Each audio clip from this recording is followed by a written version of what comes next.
Welcome to From the Archive. My name is Iman, Saleh, your host, and today we have Elyssa, the archivist from the museum. So Elyssa's going to talk to us today about Valentine's Day. Yeah, we pulled out a couple of items about Valentine's Day or love in general from the archives.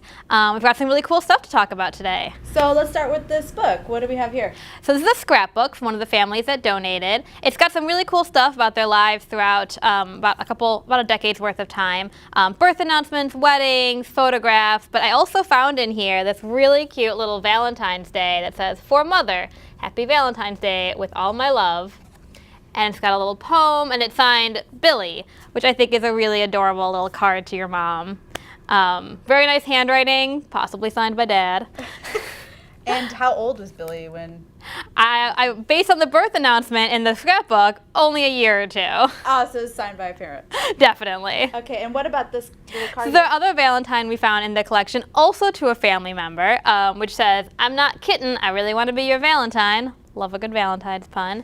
This one is written to grandmother from Ali. So another one to a family member. We actually don't have any Valentines that I could find for romantic partners, which was kind of interesting. Well, I see a couple of partners here. What's this picture? Yeah, so this picture is of Rosemary Hakim and Prince Fahad.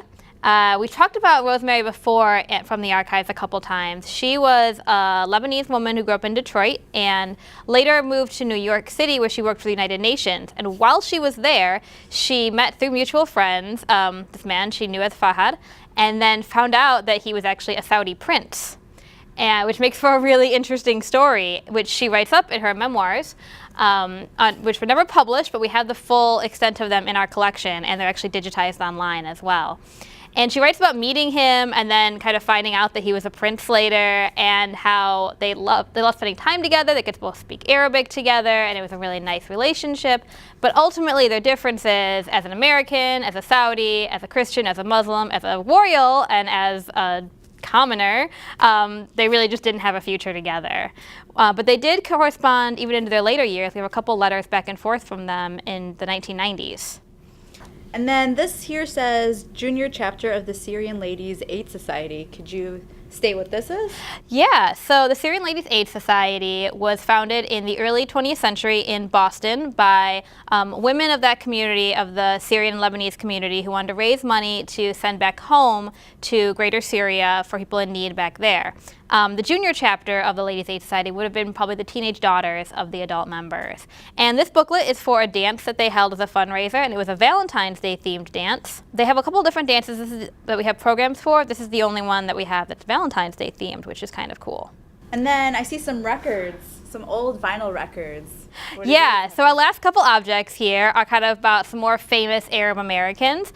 We've got two records here by two very famous people, Danny Thomas and Paul Anka, who of course, like many pop musicians, have music songs about love, so we had to pull those out. And then we can't talk about Arab American history and the topic of love without bringing up The Prophet by Khalil Gibran, the most famous Arab American author ever. And he's very well quoted at weddings, actually one of the most quoted authors at weddings, especially in the Arab American community.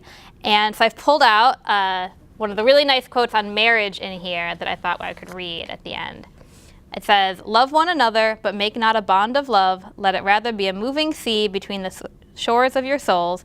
Fill each other's cup, but drink not from one cup. Give one another of your bread, but eat not from the same loaf." That is so romantic.